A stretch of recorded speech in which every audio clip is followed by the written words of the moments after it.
Yo guys, in this video I'm gonna share my top tips on how we can improve and adapt our body language when we are about to approach a stranger. Whether it's a cute girl or an old man, someone that we want to talk to. The body language will be a deal breaker if that's gonna happen or not. So stay tuned and I will tell you all about it. So my name is Alexander Nilsson and I run this channel since 2 years back. And today I'm on a quest to go out and talk to strangers because I'm actually starting up a company and I got my first customer and they want me to do this interview series. That means I'm gonna approach a ton of strangers. And I've been doing so for quite some time now and I've picked up on a few things that helps me get the results I want. That is that awesome connecting moment. So I'm gonna walk you through the body language tips that I think about when I do this. Side note, there's a whole lot to the mental game and how to think about doing fear-facing actions. I'll link that video where I actually go through the whole framework. In this video, we'll only talk and address the body language. Number 1, always approach from the front. Don't try to run and catch her shoulder like, excuse me. If that is the case that she just walked away from you, try to do like a side curve so you can get as far out in her viewpoint as possible so she can actually identify you before you call her out. Now there is of course exceptions to this because I've actually done exactly this. Ursäkta. Hej. Förlåt att jag stör. Det är så att jag och min bästa kompis. But it will decrease your chances of success greatly. Number 2, have an open body language. Open palms, open arms. Don't cross them like that. Don't have a bag or the camera protecting you. You don't have anything to hide. You should be open and should be like all out there. Take that the right way. Number 3, as you're walking towards this person, have almost like a tingly, funny sensation going on in your face. Like, be happy, have a smile almost. Like, this is fun. It's like I'm about to burst out in laughter. Almost like that. Jag har en liten YouTube-kanal. Okej. Så jag spelar in nu. Och idag så har jag en liten... jag måste fråga någon, eller jag försöker hitta någon som vill följa med mig till Gröna Lund. At least this is something that works really good for me because not only does that send out like positive emotions to the person, but it puts me in a good mood too. It puts me in the state of being relaxed, being easy about it. Like, this is fun. I'm gonna have fun with this. Just changing the muscles in your face like a smile, it takes away the bad emotions. You can't like physically or mentally be sad if you're smiling. It's very hard at least. So do your very best to not look concerned. Self-amusement. Have fun with this. That mindset key. And then we have the whole deal with having the right amount of eye contact. You don't want to like eyeball the person too early because that may intimidate the person and they put themselves in that like hostile protection state. Okay, it's a salesman coming here, someone wants something out of me, I better tighten up. But if we surprise them a little bit, like just a few meters before we actually initiate the contact, then it's good to seek that eye contact because it also emits confidence. We do want to look the person in the eye. Just don't do it too early, but don't do it too late either.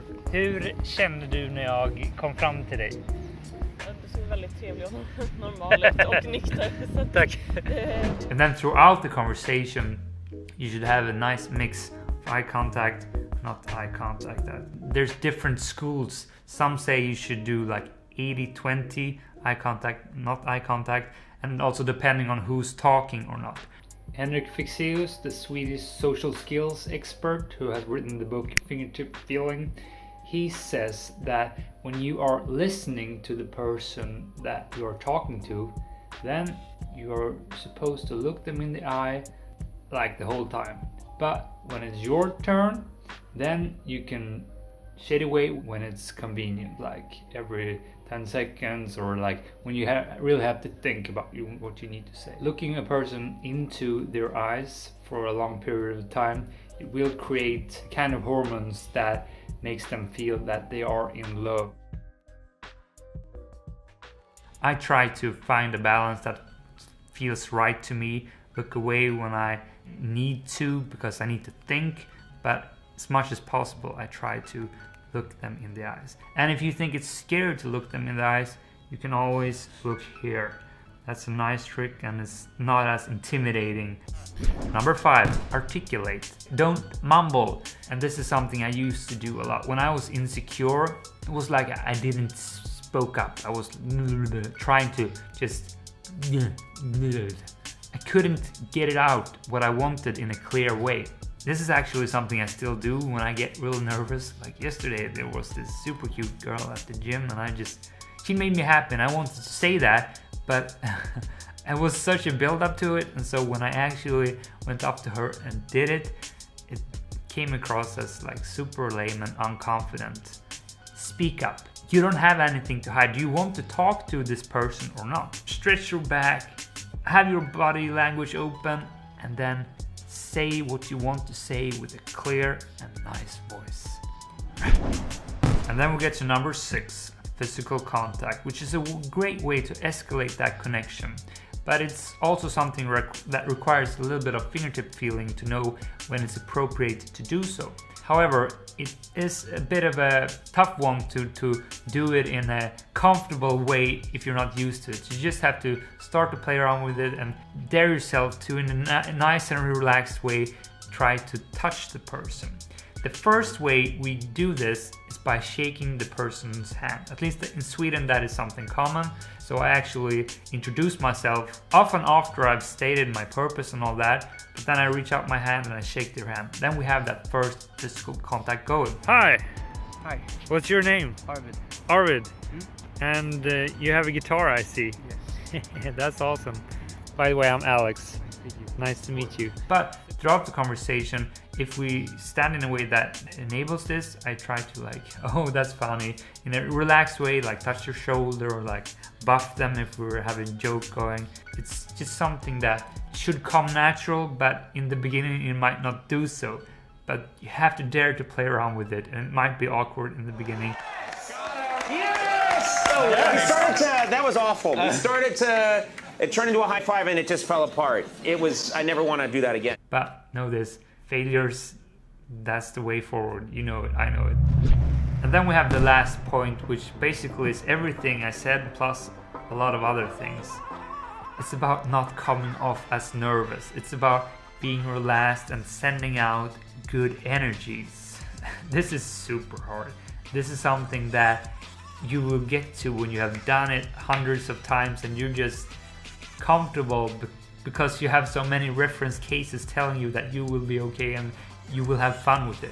However, we can hack the system by observing yourself. Observe yourself as you're doing these things. That might be easier said than done, but if you record yourself, or you can ask a friend, if you try to be observant of what you're doing, you can pick up on these things that are sending out nervous emotions. Like if you're fiddling with a pen, or if you're like doing this forth and back, like changing legs, or like and fiddling with your hair. That's actually a flirtation thing for girls, but like this, touching your neck, that's like I'm feeling vulnerable. Trying to fix these nervous tics thingies will have a great impact, but it does require the self-awareness of what you're actually doing.